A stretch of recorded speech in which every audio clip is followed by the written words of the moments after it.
turn. Serena's beam had faded thin, the gold now trembling in her hand.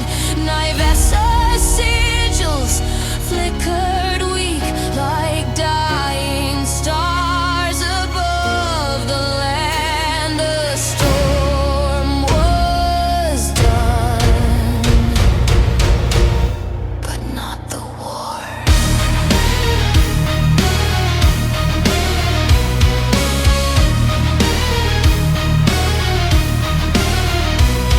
The roots withdrew beneath the ground.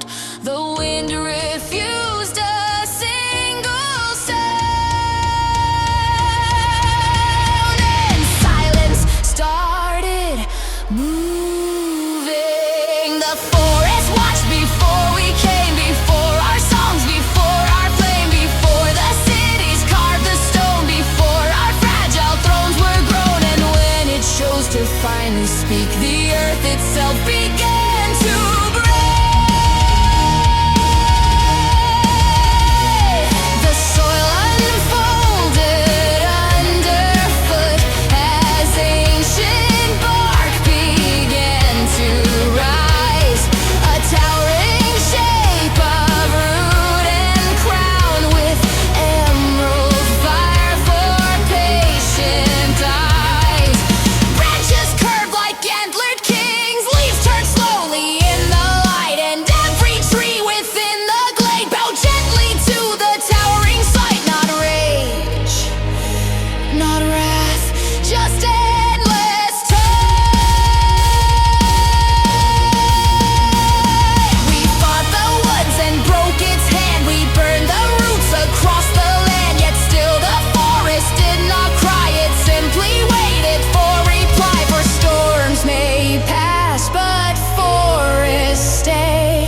I watched the river shape this earth before your kind had learned to stand. I watched the mountains bow to years before you scarred this fragile land. The witch you seek, the one you free, was never meant to suffer pain. The world beyond these ancient trees would break her heart again and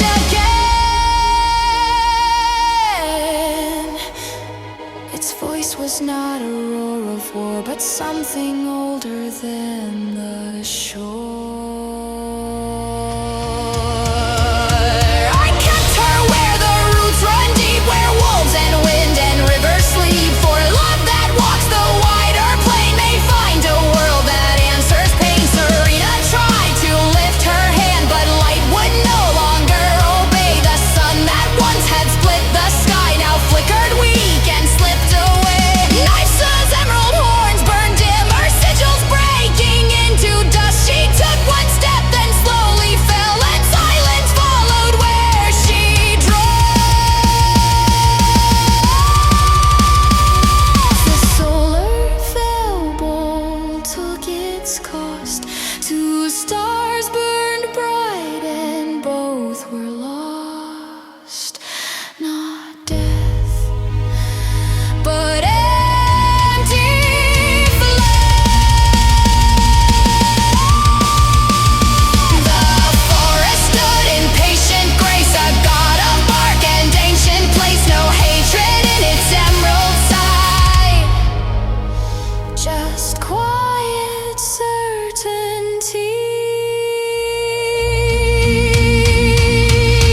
And as the warden turned its gaze toward those of us still standing,